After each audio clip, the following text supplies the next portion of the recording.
We start off by grabbing our Dewford encounter, a Mankey, which shall be great in the off chance this run makes it to Flannery.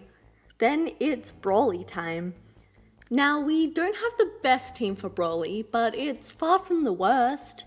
This is one of those battles where, depending on when he gets crits, we could come out with minimal losses or straight up be wiped.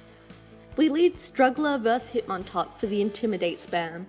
Between Intimidates, we switch between each of our Pokémon, so that they all level up to 21 the moment Hitmonchan is KO'd.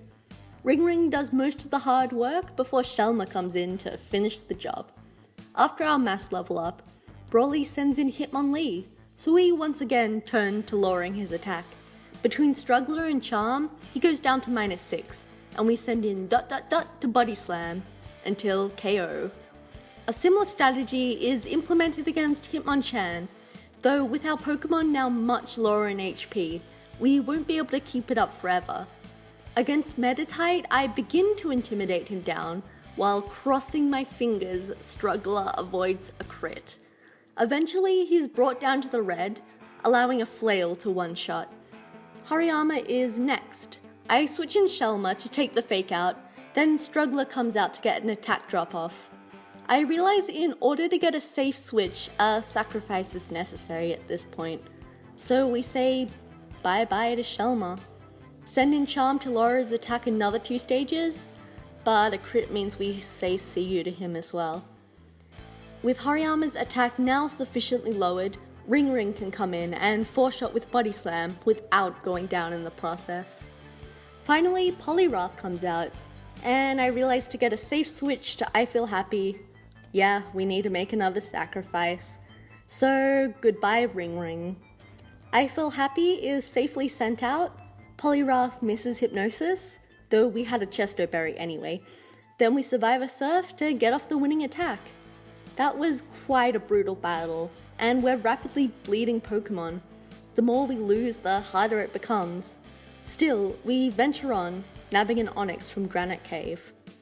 Thankfully, both the 2 grunts, with no healing between, and the Brenton rival battle don't result in any more deaths, though I found it necessary to level up most of my Pokémon to closer to the level cap than I'd normally be comfortable with.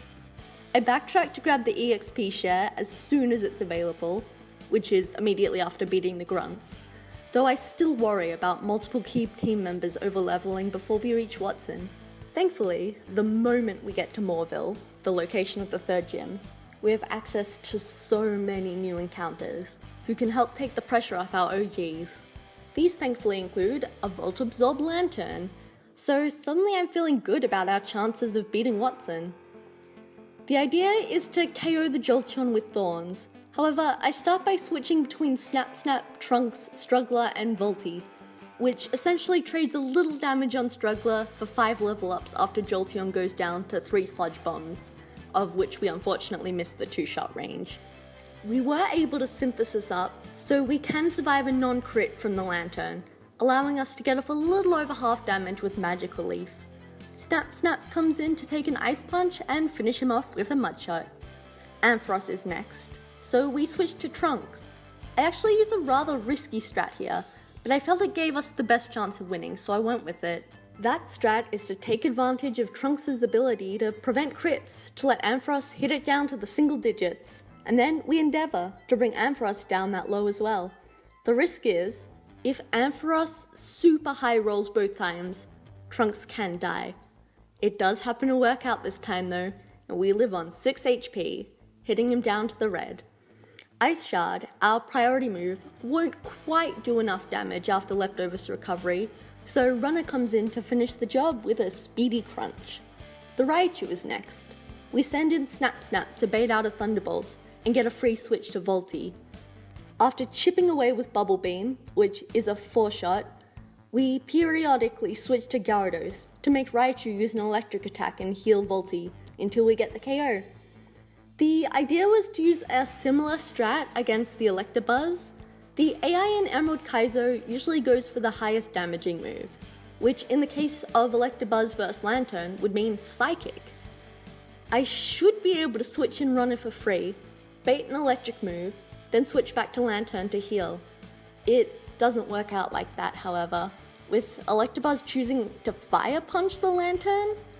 And you can't say it's because he was trying to burn me, as I was already paralyzed. I have no idea why he did that, but it leads to me having to sacrifice Runner to get a safe switch. Jared does bait the T-Bolt, letting us heal Lantern and start chipping away with Bubble Beam until we get the KO. Finally, Manectric. Our healthy Lantern 3 shots with Bubble Beam as he struggles to do any significant damage to us. We got the win at the cost of Runner's life. With access to new encounters unlocked, we get ready to face Team Magma and Flannery in the next part.